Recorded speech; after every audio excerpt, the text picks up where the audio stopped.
Galicia xa ten orzamentos pro ano que ven, superan os 14.000 millóns de euros. O gasto social aumenta en 300 millóns e inclúense axudas para acceder á vivenda e máis cartos para a dependencia, a educación e a sanidade. Como novidade están as desgravacións da compra de material escolar. Mañá entra en vigor unha nova emerxencia cinexética polo xabaril que permitirá a caza libre destes animais durante 4 meses no 85% do territorio galego. Unha medida activada polos danos ocasionados por este animal. O son que están a escoitar é o do bordófono. Trátase do último invento de Xosé Manuel Seivane, inspirado na gaita multibordón. Neste telexornal Serán coñeceremos máis deste novo instrumento. Boas noites. Os presupostos de Galicia superan os 14.000 millóns de euros, son un 2% máis altos que os deste ano. Alfonso Rueda destaca que o esforzo se centra no gasto social, que crece en 300 millóns de euros.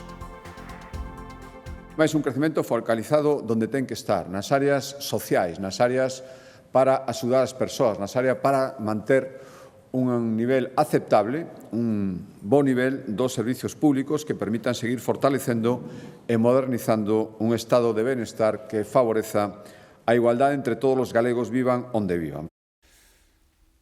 O 100% dese incremento de 300 millóns de euros irá destinado, Gloria, a políticas sociais.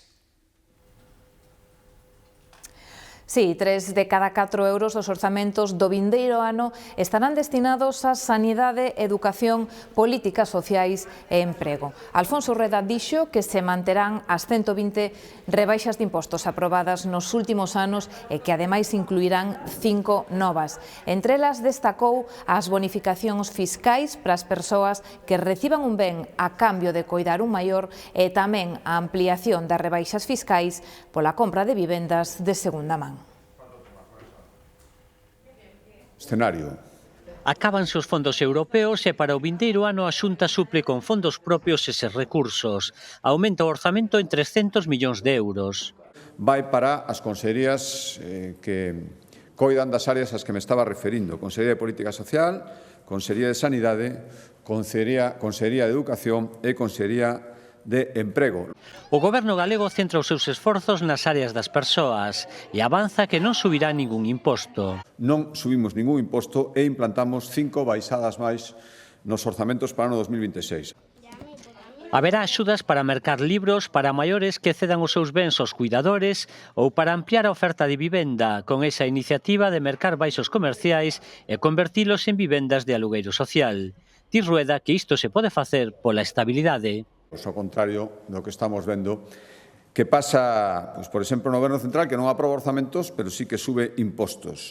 Na Xunta prevén que o vindeiro ano a economía galega siga medrando e o paro continúe baixando. Así prevemos un avance do PIB do 1,9%. Ademais, a taxa media de desemprego tamén seguirá a baixar ata o 7,8%, rozando mínimos históricos. Estas novas contas entrarán o luns no Parlamento e estarán aprobadas para entrar en vigor o 1 de xaneiro de 2026. Estas son as grandes cifras dos orzamentos, pero en que nos afectan o noso día a día? Pois, por exemplo, en que todas as familias con rendas de ata 30.000 euros van poder deducir o 15% dos libros de texto e material escolar. Coas familias aínda botando contas dos gastos da volta ao cole, calquera axuda suma. É unha cantidade importante, sobre todo nalgúns coles notase moito máis que noutros. Hai outros que levan moi pouquiño libros, sobre todo nos cursos pequenos, pero hai colexios que levan unha cantidade grande tanto de libros como de material. As desgravacións amplíanse ás familias con rendas de ata 30.000 euros que agora quedaban fora das axudas. Cubrirán un 15% do facturado en libros e material escolar, cun máximo de 105 euros por fillo. Será necesario presentar a factura dos produtos adquiridos entre 1 de xullo e o próximo 31 de decembro. A xente empeza a guardar todas as facturas, non saben realmente hasta onde iba a chegar, pero ahora vendo que xa os presupostos se van a presentar e unha das cousas que aparece é esa, pois eu creo que algúns están sacando as facturas de debaixo da mesa para terlas cerca. Len os pais que son axudas necesarias que se veñen sumar ás matrículas de balde dende a etapa infantil ata a universidade e tamén do comedor escolar. Hai que fomentar a natalidade de alguna forma. Unha forma é apoiar as familias no tema do ensino, é dicir, libros, transporte, o comedor. son unos gastos que moitas familias non poden chegar a eles. Os cálculos apuntan un aforro de máis de 6 millóns de euros para 60.000 familias galegas.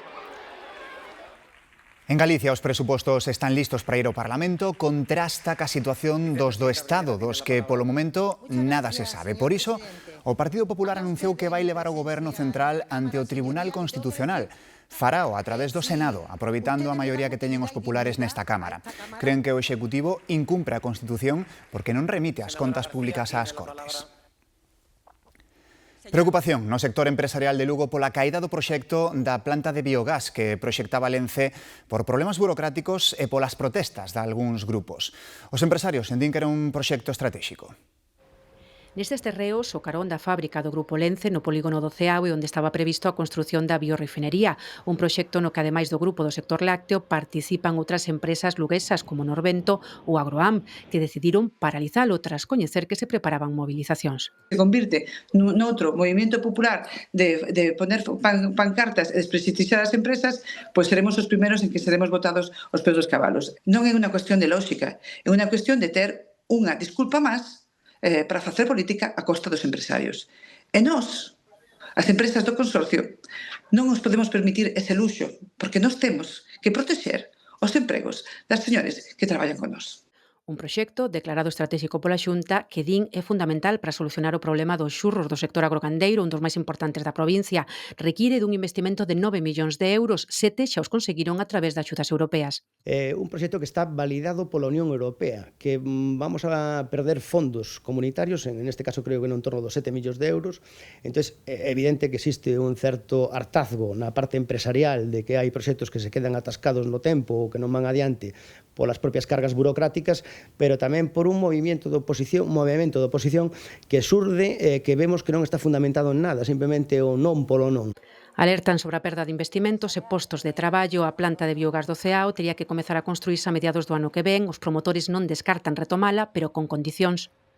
Estos partidos non solamente se posicionan a favor, pero tamén invisten o diñeiro, pois quizás, porque así se perdemos todos.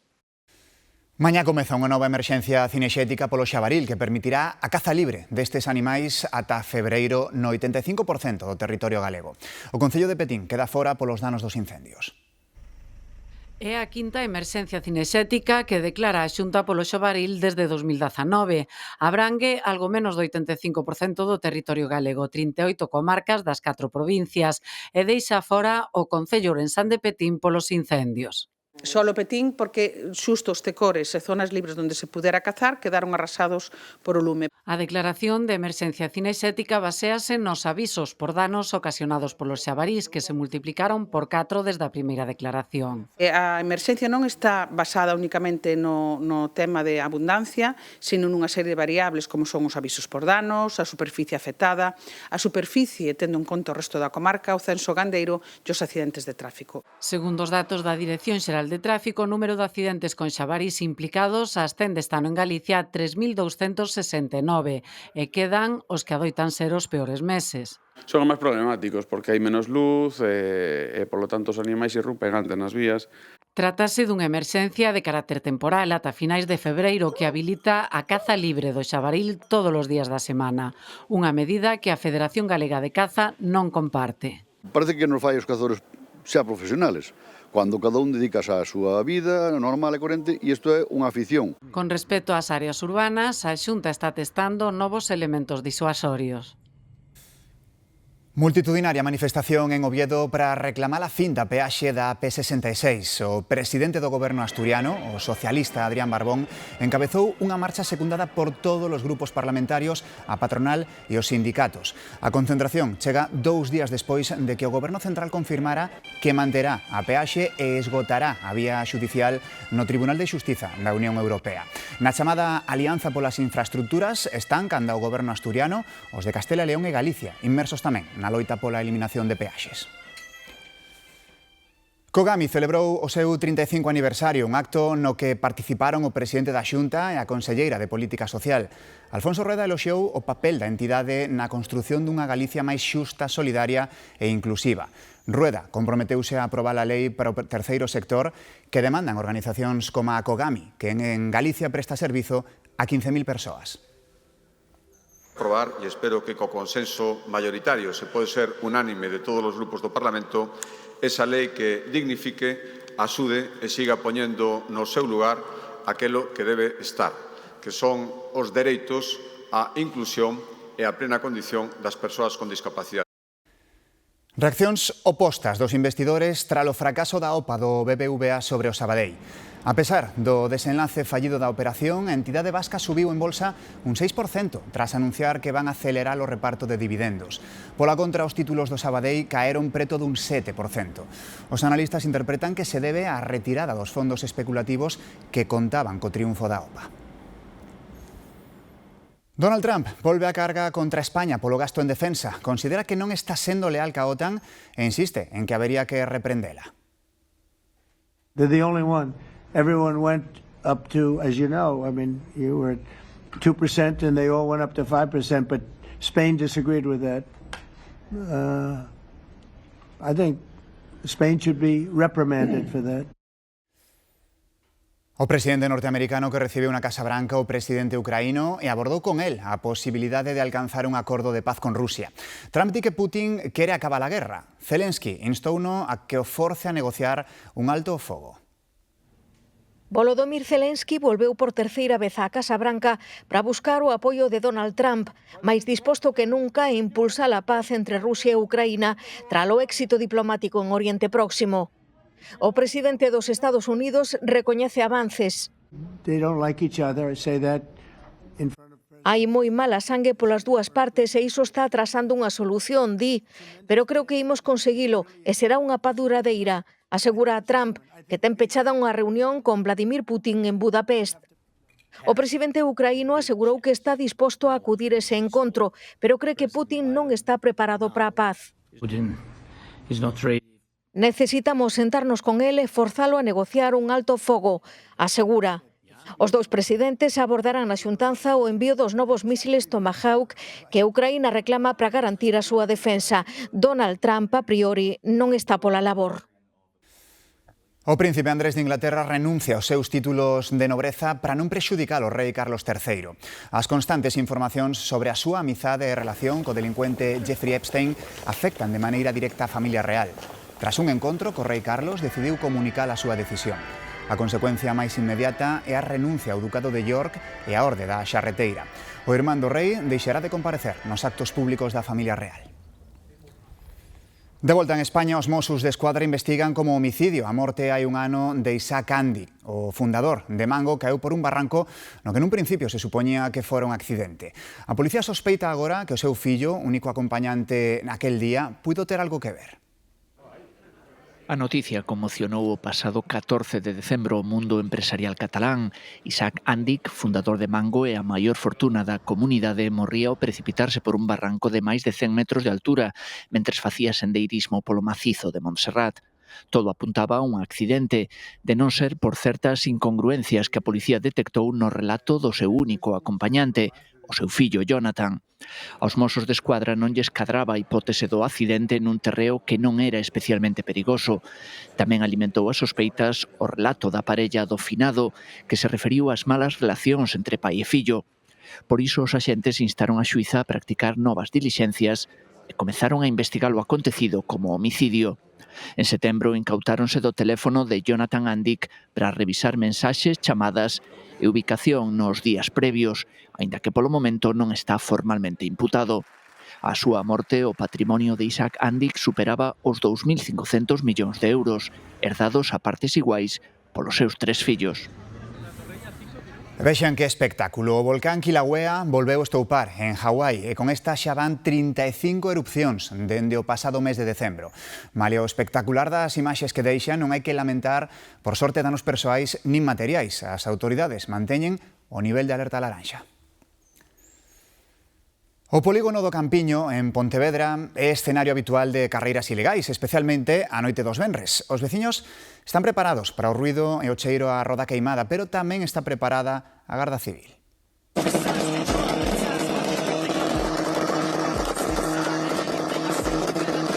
Viernes tras viernes, esas mismas películas. Películas de manobras imposibles que se repiten cada venres no polígono do Campiño, en Pontevedra. Concentración donde van por hábito y en algún momento de la concentración pues alguno decide realizar maniobras antirreglamentarias, como un botellón, pero en una zona que se presta para ese tipo de maniobra. As carreiras do Campiño son un clásico. Relaxaranse no verán despois dun forte operativo policial con case 100 de denuncias, pero volveron co outono. A última fin de semana puido haber unha desgraza. Los vehículos tienen un siniestro, colisionan entre ellos y uno se desplaza hacia una farola que también la derriba y debajo de la farola pues había 6 o 7 personas que si no la para un árbol sobre la que cae la farola pues hubiera sido un desastre. Hai 2 persoas identificadas grazas ás redes sociais. Curiosamente, en xeral é xente que mima o coche como se fose un tesouro, coches vellos nos que meten cartos para poder petardear, correr e queimar roda.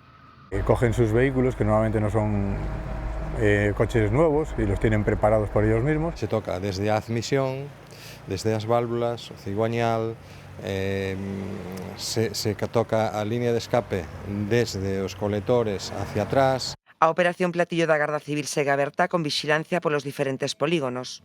Estamos siempre. E venres, quen avisa non é traidor. Os sistemas de axuda á condución son obrigatorios na Unión Europea en todos os coches novos, pero hai xente que non os quere usar.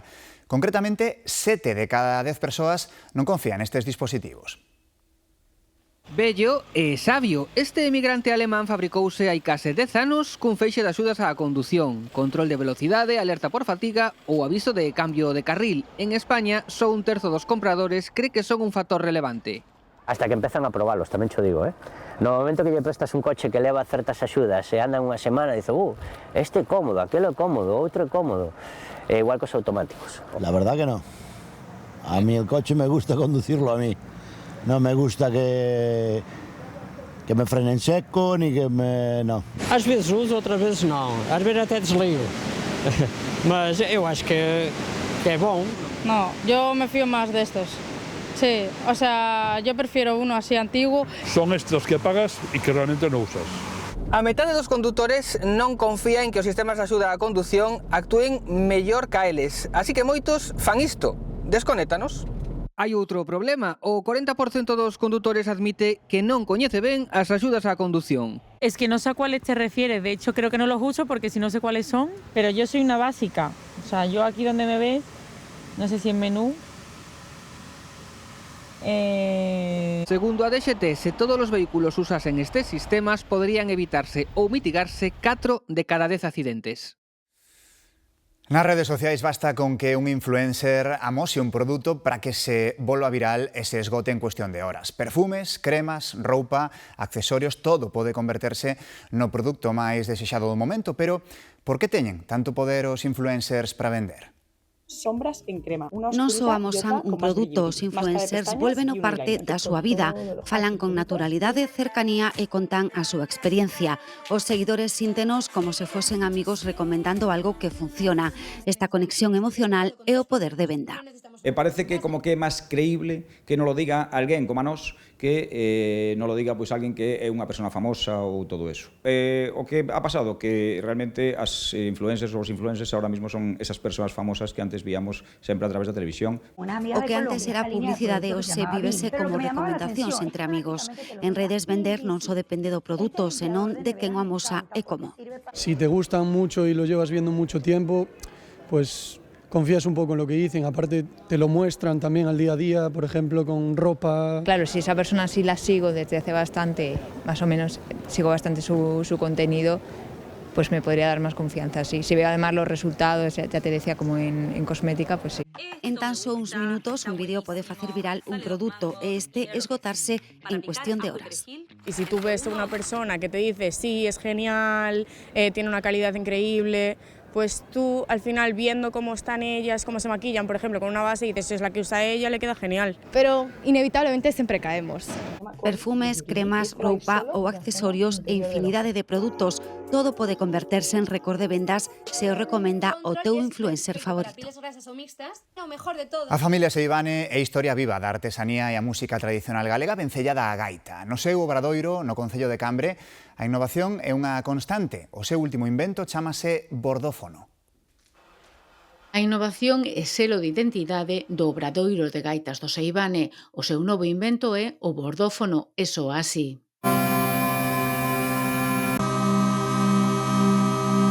Quen experimenta con el na mesa de son é o musicólogo Andrés Rodríguez. El foi quen acudiu ao Obradoiro do Seivane. Sí, este é o primeiro boceto que el fixo. E así xermolou a nova creación. Todo partiu dun estudo sonoro do proceso de construción dunha gaita e mudou cando o musicólogo coñeceu esta gaita multibordóns creada en 2019 polo Seivane para conmemorar os seus 80 anos de historia. Esta foi a inspiración que deu pé ao bordófono. Estos músicos tan talentosos que a veces co mismo punteiro, pero teñen que levar un montón de roncos para poder cambiar de tonalidade. Entonces, quixemos que estuvera todo dentro da mesma gaita, non? Aínda en fase de experimentación, confían en que o bordófono sirva de motivación a futuros músicos. E cando nace algo, pois ao mellor eso en sí, pois non, pero eso igual abre luces para poder inspirarse nel. De entrada, o bordófono xa viaxou estes días ata o Festival de Nova Creación Sonora de Barcelona. E falando de músicos e instrumentos, final feliz pro disgusto que levou o coñecido músico Abraham Cupeiro en Murcia esta semana. Roubáronlle varios instrumentos estando de xira, pero por sorte conseguiu recuperar unha gaita. Cupeiro, especializado na recuperación de sons e instrumentos antigos, agradeceu nas súas redes a axuda e a mobilización que lle permitiron recuperar o seu instrumento. Conectamos en directo co lugar, xa teñen case todo listo, espero, Aitana e Galloso para o programa de hoxe con los satélites, con David de María e con moito máis. Hola, compañeiros. Aí falaches, oye, unha aperta grande aquí dos de Luar para Abraham Cupeiro, que este é un fenómeno mundial. Pois, bueno, casi preparado, pero os artistas, sabes que ainda non chegaron todos. Estamos agardando aquí a porta, pero xe temos, a de parte de los satélites e David de María, temos un programa cargado de humor, E temos os nosos recanteiros tamén, que non poden esquecer. Sí, que máis temos? A Boris Izaguirre. Claro, porque Boris, como foi escritor de telenovelas, dixemos, oye, temos que montar esta noite unha tele... Perdón, non digo nada máis. E logo temos a Lalo Penelas, conocido tamén por Touriñán. Veña, vamos para lá, todo preparado. Os cabalos tomaron esta tarde as rúas de Mondoñedo nunha nova edición da San Lucas, a que pasa por ser a feira máis antiga de Galicia. Está en Mondoñedo Alejandro Álvarez. Hola, Alejandro. Sí, a feira máis antiga de Galicia, tamén a feira máis antiga de España, xa que está datada no ano 1156, polo que tanto este ano cumpre nada máis e nada menos que 869 edicións. Como ti ben indicabas, Pablo, o momento máis impresionante vivímoslo esta tarde, cando os cabalos baixa do monte son guiados polas rúas máis emblemáticas ata o campo da feira, por exemplo, rúas emblemáticas como esta Praza da Catedral. Pero aínda queda moita troula por diante esta fin de semana aquí en Mondoñedo, hoxe co concerto de Efecto Mariposa e tamén coa verbena, e xa mañá o prato forte, a tradicional feira de gando das San Lucas. Grazas, Alejandro. E Ribadeo é hoxe o epicentro da música clásica de España ca celebración dos premios Festiclásica 2026. Na gala está Patricia Vilar. Adiante, Patricia. Por favor,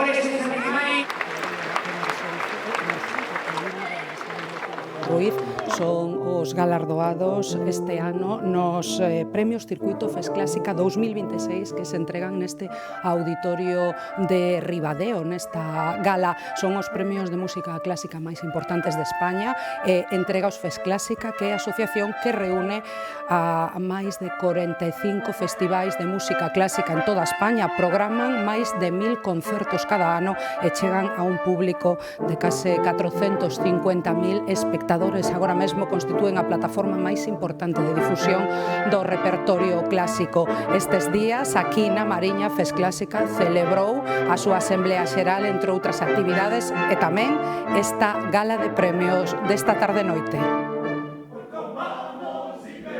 Ata finais de xaneiro podese ver na Coruña a exposición Compromiso ca Arte, que ofrece case 80 obras das coleccións Abanca e Fundación Bancaja. Os nomes dos artistas van dende Picasso a Lugrís, de Lamazares a Kandinsky, e o obxectivo é presentar a arte como unha fiestra á beleza que todos podemos contemplar. A primeira, na fronte. Varios impactos na fronte. Pérdese o ollo ante tanto Picasso. tamén nos seus gravados. Que pode ver a mirada do pintor? Que podemos ver nós ante un Kandinsky? Niso insiste esta exposición, que cada un se sitúe, contemple, interprete, sinta a arte, sen condicionantes, percorrer os eidos de Lamazares ou as ensoñacións oceánicas de Urbano Lugrís. Descubrir con Francisco Leiro unha man tendida ao ceo como pedindo chuvia. Mesturar co illamento digital que Anzo retratou xa cando non había móviles. E Juan Genovés. Pero sexa cal sexa o camiño, a arte, din tamén aquí, invita a soñar novos futuros. Ou, como no título desta obra de Soledad Sevilla, O mundo á miña maneira. A arte como unha fiestra á beleza, sen máis e sen menos. Así marchamos, folles, todo por hoxe. Agora quedan cos deportes e Lorena Pose. Que teñan unha feliz fin de semana.